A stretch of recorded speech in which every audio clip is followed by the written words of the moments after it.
the international break in full swing and many managers looking to hit that wildcard button, I thought I'd put together the ultimate team for you in today's video. And starting off our Game Week 5 wildcard team, I have gone for Flecken in goal, as I personally believe he is the best 4.5 million goalkeeper that you can go for in the game at the moment. I think there are other potential suggestions at the higher price points, but I went with Flecken. I just prefer 4.5 million goalkeepers.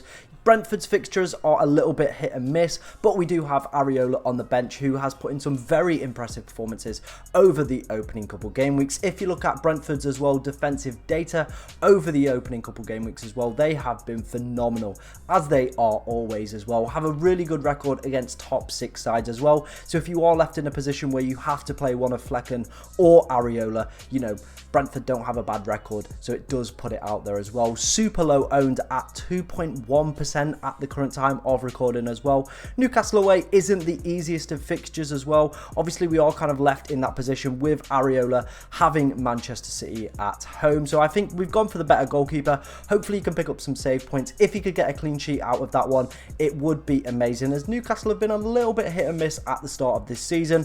But we've gone with Flecken in goal. I think he's the best one that you can go for. My only other suggestion would be Martinez from Aston Villa, but I think with him just coming back from an injury and the chance of European football, we might see a little bit of rotation in that kind of position. I doubt it, but he is a little bit more pricey as well. So we've gone with Flecken in goal as our 4.5 million goalkeeper. Moving into the back line, we have gone for Anderson from Crystal Palace. Now, Crystal Palace's fixtures over the kind of next 5 to 6 game weeks are a little bit hit and miss, but the reason that I put him in here is he rotates extremely well with Fabian Schär. So when Newcastle's fixtures aren't looking great, you can easily play Anderson in a Crystal Palace team that is doing, again, very well in terms of expected data, XG conceded, and Roy Hodgson always seems to get the best out of teams defensively as well. So you can imagine you're going to be picking up quite a few clean sheets with him in your side as well. I think he had the highest rating on Who Scored for the whole month, and FOTMob as well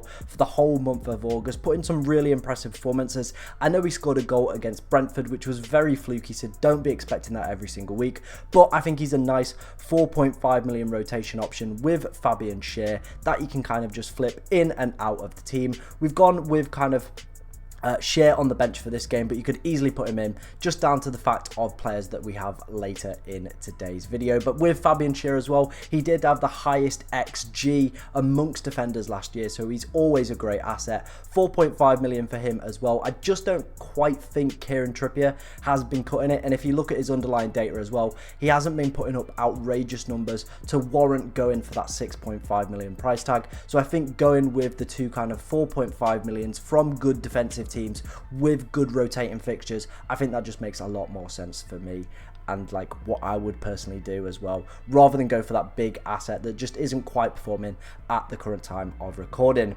Moving on to our next defender, and it is Doji. He has been brilliant since I brought him into my own team. Sheffield United at home in Game Week 5 is a great fixture. Then Spurs' fixtures after that are a little bit difficult. It is Arsenal, then Liverpool, but then after that, Luton, Fulham, Crystal Palace, a really good solid run after that. So you get the Sheffield United fixture, then you have two extremely difficult ones, but like we said, ladies and gentlemen, there is that option of rotation within our bench. Bell from Luton's next two fixtures, Fulham away and Wolves at home, so you can easily drop him out of the team.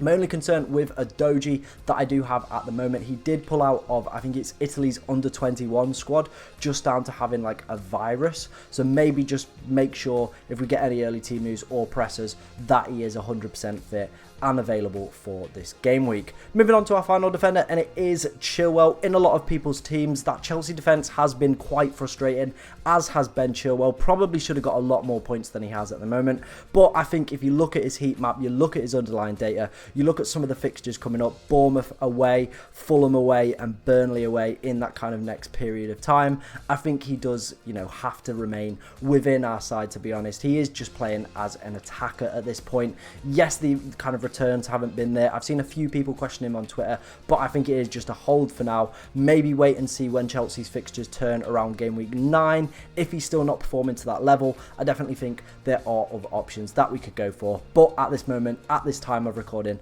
I would still be going for Ben Chilwell in my team.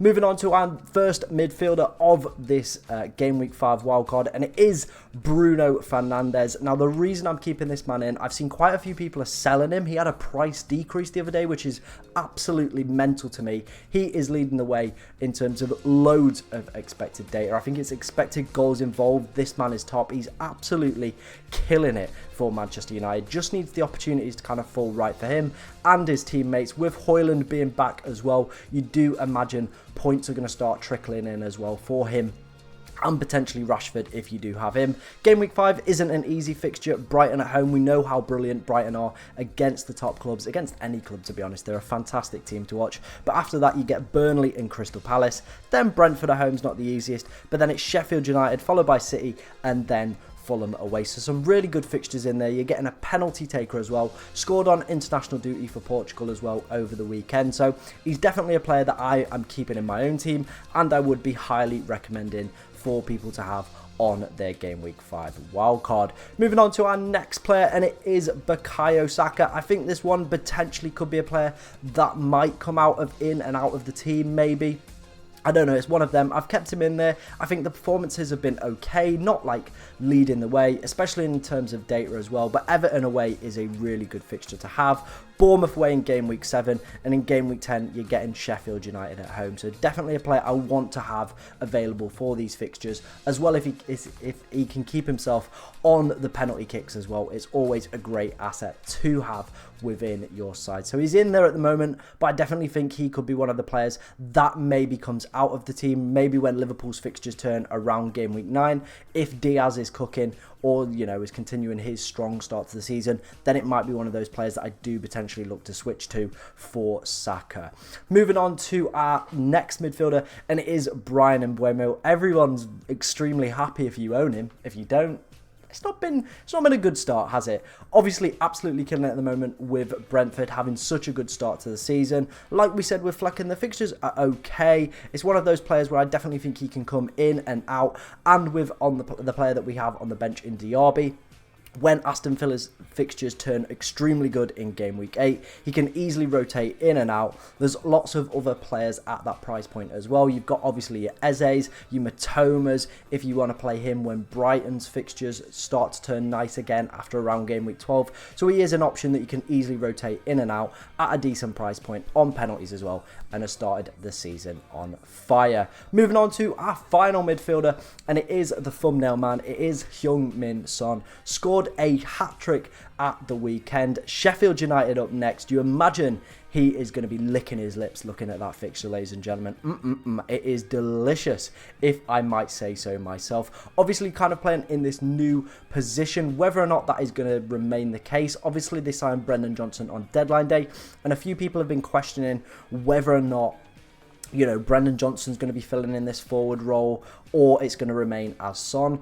Personally, for me, I think it's going to remain as Son, as the main kind of striker within this Postecoglou side. Looked absolutely fantastic against Burnley, so I don't see why they would change that. Rip that game apart. Some excellent finishing as well. And I think the thing with Brendan Johnson, he's been kind of playing more on the right-hand side for Wales and for Nottingham Forest. So I think he's a little bit more competition for Kulusevski rather than Son, to be honest. And with him in that forward position, we know what a great asset and a great, fantastic finisher this man is. So I think he is a player that might start to become essential. The fixtures, like we said, very similar with Adoji. The next one is delicious. Then after that, Arsenal, Liverpool, a little bit shaky, but then it's a kind of free game week run where I definitely think if he's cooking, if he's still playing in that forward position, he is a player that you want to have, you're going to need to have in your team, to be honest. But yeah, that's enough waffle about Son. Let's move on to our forwards. We're going to start with Erling Haaland.